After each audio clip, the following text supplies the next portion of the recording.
Hello everyone. I'm going to try and record a webinar to help you with the distinction grades that you can have a go at over the rest of the Easter holidays.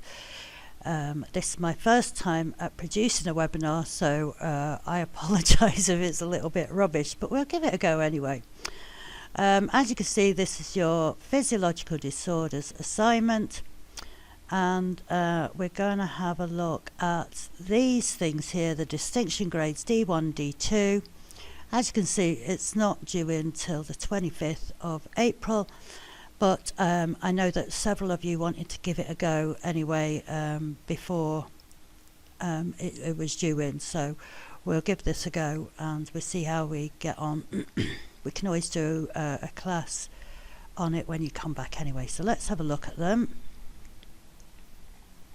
Get to them.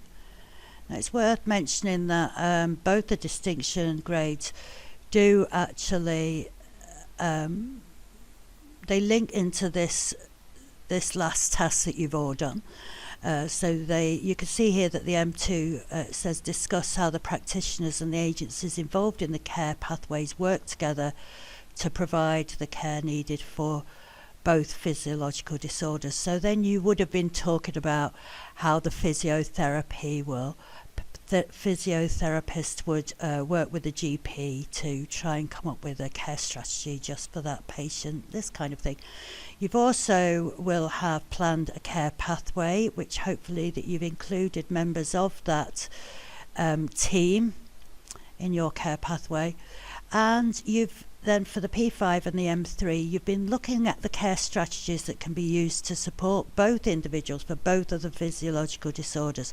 So you've been looking at things like medication, surgery in some cases, complementary therapies perhaps, occupational therapies, physiotherapies, all of these things, all of the care strategies that are actually used for both of your case studies. So now we're going on to this one here, which is the distinction grades, and we'll get on to what they say in a minute, and I've got a little PowerPoint presentation to hopefully help us examine it a little bit closer. But the first thing you've got to note here is that both of the distinction grades ask you to write about one case study only. So for example, if you've written about asthma and multiple sclerosis, for instance, you only have to choose one of those. So you can discard one at this point, which I know they haven't done for the rest of the year, but you could discard one and write just about one of them. Choose wisely at this stage, and you can always email me if you're not sure which one you want to do, but certainly it's very likely that one of your case studies will lend itself better to the distinction grades than maybe the other one. For example, if you were doing asthma and multiple sclerosis, then in actual fact multiple sclerosis lends itself much better to being able to write the distinction grades.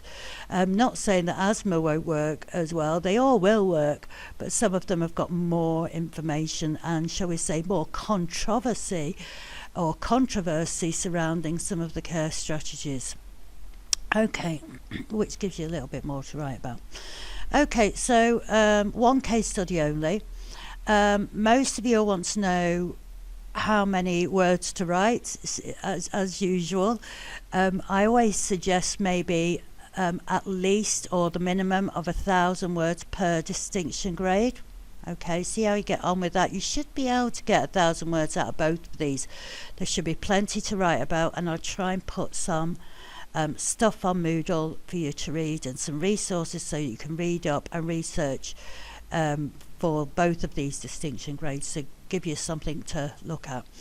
Okay then, so we're going to look at the distinction grades. The first thing to note is that the command verbs at the beginning of each one of these distinction grades is the word evaluate. So you know then that you've got to look at the pros and cons or the strengths and weaknesses, and so make sure that you've evaluated. And it's always a good idea to read through your work before you hand it in. I do realise that this is quite difficult to do because you just want to get rid of it at this point, but it's always worth reading through it, and certainly when you go to the big school next year, it definitely is, so that you can almost tick it off to read it through and say, have I actually evaluated this this point? Okay then. So I'm going to go on now to look at a presentation. You can see here actually that a suggested source of information is the health and social care books.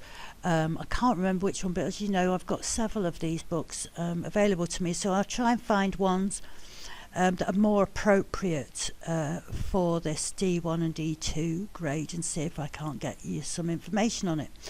Okay, I've certainly got another book here. It's called, it's actually a social care level 4 book, so it is a little bit advanced, but it just so happens it has a great chapter on multidisciplinary working in it, and so that will be quite good for this particular, the first one, the Distinction 1 grade. Okay, we're going to have a look now at a PowerPoint that I put together for these grades and see how we get on with that, and here it is. So you can see I'm being very good and using the Northern Regional College proper branded PowerPoint design. I thought we might as well. So here we go, let's get this thing going from beginning. There you go. So here we go, we're looking now at the distinction grades for physiological disorders.